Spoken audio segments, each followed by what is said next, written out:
Hey everybody, we're back with another Hockey 101 session here, but quickly before we get to that, I just want to say, if you're not yet a subscriber to this channel, please hit that subscribe button.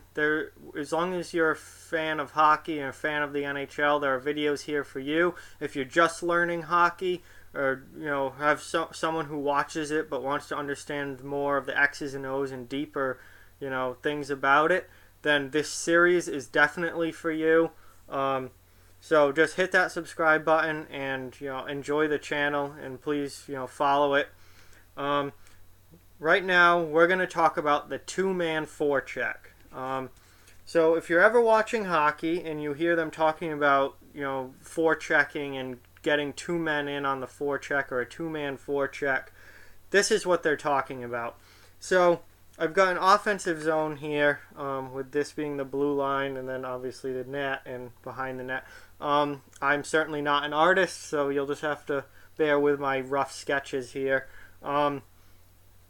Basically, the forecheck is when your team has the puck and they dump it in the offensive zone, generally into one of the corners.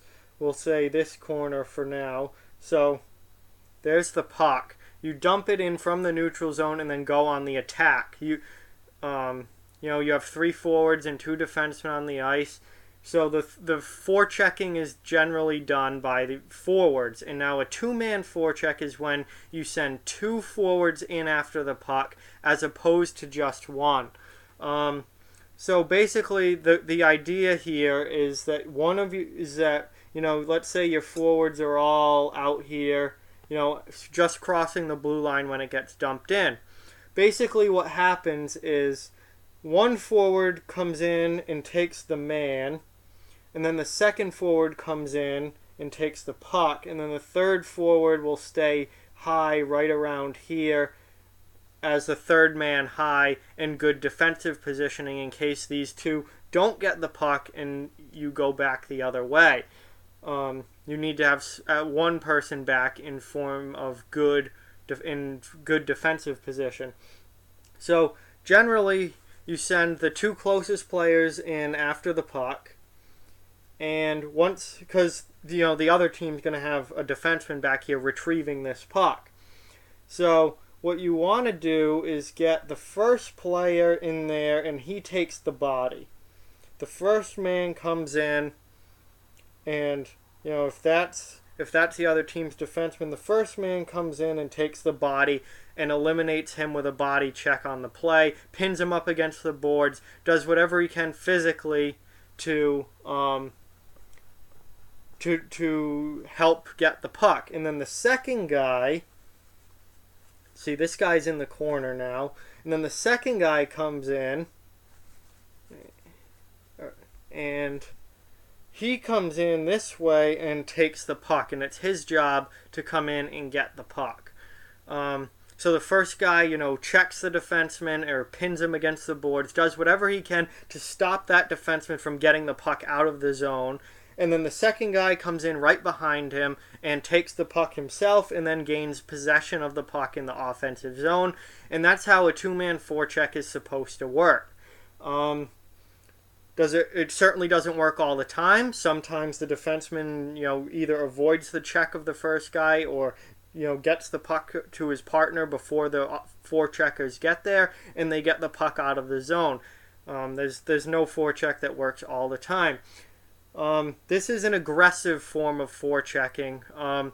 You'll usually see teams do this when they need a goal. So when they're down by a goal or two in the game and need some offense, they'll send two men in on the forecheck. You'll also see teams do this, as their base forecheck.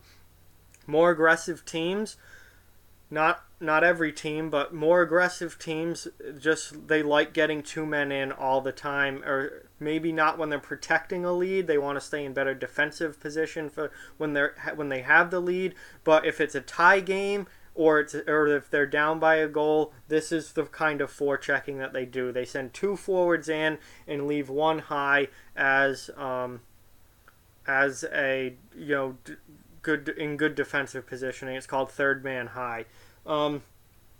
So you see this a lot in hockey.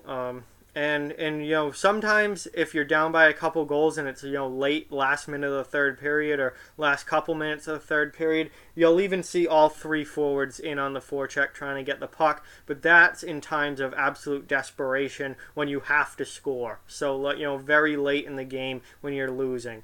But this, I would say, is probably the most common forecheck. It's very widely used in by almost every team in the league, and it's done when you either need a goal or you need or as your base forecheck in a tie game. Teams just like to send two guys in. First man takes the body, second guy takes the puck. Boom, you've got possession in the offensive zone, and it's your puck to try and score goals with. But that's basically how this works. Dump the puck in the corner and go get it. Send two guys in to go get it.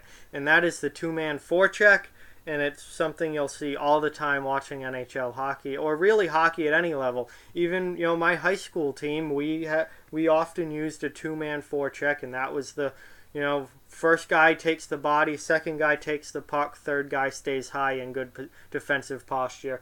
And that's pretty much how it works across the board in hockey. Doesn't change that much from high school all the way up to the NHL. It's pretty much the same.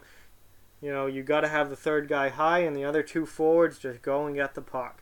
So I hope you guys learned a little bit from this. It's certainly something that you'll hear talked about when you're watching hockey, because a lot of teams do it. So two-man forecheck. That's it right there. Like, comment, share, subscribe, follow on social media. Check out offthewallhockey.com. All those links in the description below. Keep spreading the word about this channel. Let's keep this thing growing. Thank you so much for watching. I hope you found this video informative and enjoyable. And I'll talk to you guys soon.